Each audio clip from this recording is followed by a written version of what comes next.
मेरे मेहरबान दोस्तों, हमेशा की तरह मैं अन्नू कपूर एक बार फिर हाजिर हूँ, आपसे मुखातिब हूँ, आपके साथ उस सुहाने सफ़र पर चलने के लिए जिसमें आप सुनेंगे गुज़रे ज़माने के मीठे नगमे और फिल्मी दुनिया के सुने अनसुने किस्से। इस प्रोग्राम में जिसका नाम है सुहाना सफ़र विद अन्नू कपूर।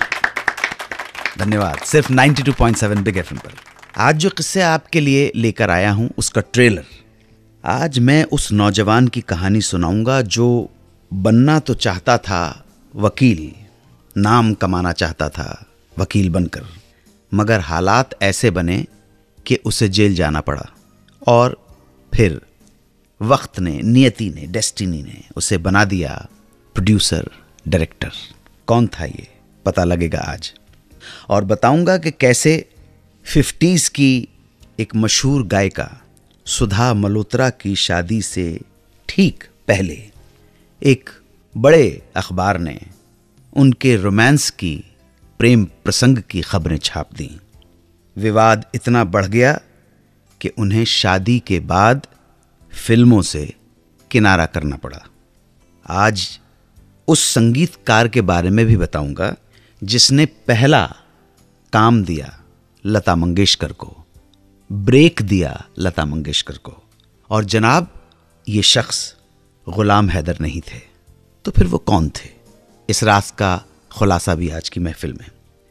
एक मशहूर अभिनेता के बारे में भी बात करेंगे जिन्होंने ओवर कॉन्फिडेंस में अचानक एक ऐसा स्टेप उठा लिया जो न सिर्फ उनके करियर के लिए बल्कि उनकी लाइफ के लिए भी घातक साबित हुआ, और इतना फेटल हो गया, इतना घातक हो गया कि उन्हें घर से कूदकर आत्महत्या करनी पड़ी।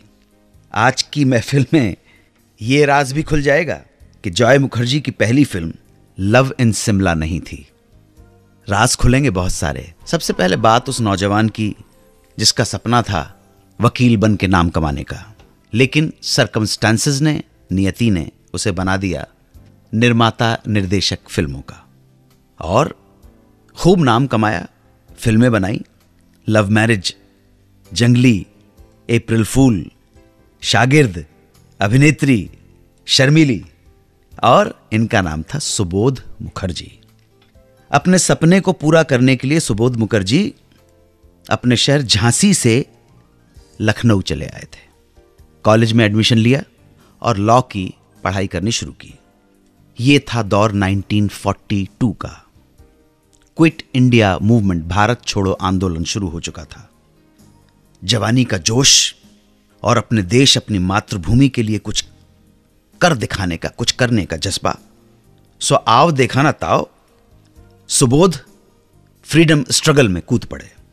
पकड़े गए, जेल जाना पड़ा, और सजा काटकर जब वापस घर पहुंचे तो घबराई हुई मां ने दोबारा लखनऊ भेजने से इनकार कर दिया कि अब तुम्हें लखनऊ नहीं भेजूंगी मैं, कुछ नहीं, वकालत छोड़ो।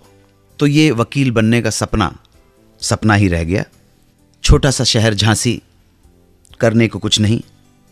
सो एक दिन सुबोध अपने बड़े भाई शशधर मुखर्जी के पास बंबई बढ़ गए। शशधर मुखर्जी ने उन्हीं दिनों बॉम्बे टॉकीज छोड़कर एक नई कंपनी की नींव रखी थी, फिल्मिस्तान। इस फिल्मिस्तान प्रोडक्शन कंपनी की पहली फिल्म फ्लोर पर थी जिसका नाम था चल चल रे नौजवान। बड़े भाई ने छोटे भाई को इसी फिल्म के डायरेक्टर ज्ञान मुखर्जी का असिस्टेंट बनवा डाला। करीब 4 सालों तक फिल्मिस्तान में रहकर डायरेक्शन सीखते रहे और फिर अशोक कुमार के बुलावे पर बॉम्बे टॉकीज में चले गए। कुछ साल उन्होंने इस कंपनी बॉम्बे टॉकीज में गुजारे। फिर हालात उन्हें एक बार फिर फिल्मिस्तान प्रोडक्शन कंपनी में ले आए।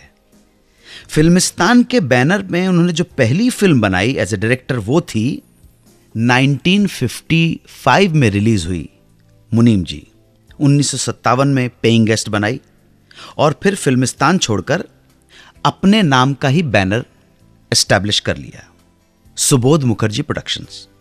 और इसी बैनर के तहत एक से बढ़कर एक बेहतरीन और हिट फिल्में बनाई।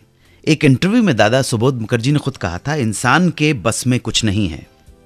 सोचा था वकील बनूंगा, नाम कमाऊंगा, लेकिन हालात ने वहां ला पटका जहां का कभी ख्याल भी जहन में नहीं आया था।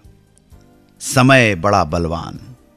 वो दादा का एक गाना याद आ रहा है, काल का पहिया घूमे रे भैया, लाख तरह इंसान चले, कभी सजे बारात कहीं तो कहीं बिना सामान चले। रामकृष्ण हरि रामकृष्ण, नीरज जी का लिखा हुआ गाना है। शादी से ठीक पहले आखिर ऐसा कौन सा विवाद खड़ा हो गया था जिसकी वजह से सुधा मल्होत्रा को फिल्मी दुनिया से किनारा कर लेना पड़ा? जानने के लिए सुनते रहें सुहाना सफर विद अन्नू कपूर, सिर्फ 92.7 बिग एफएम पर। 92.7 बिग एफएम पर सुनते रहिए रेडियो का number 1 show Suhana suffer with Annu Kapoor.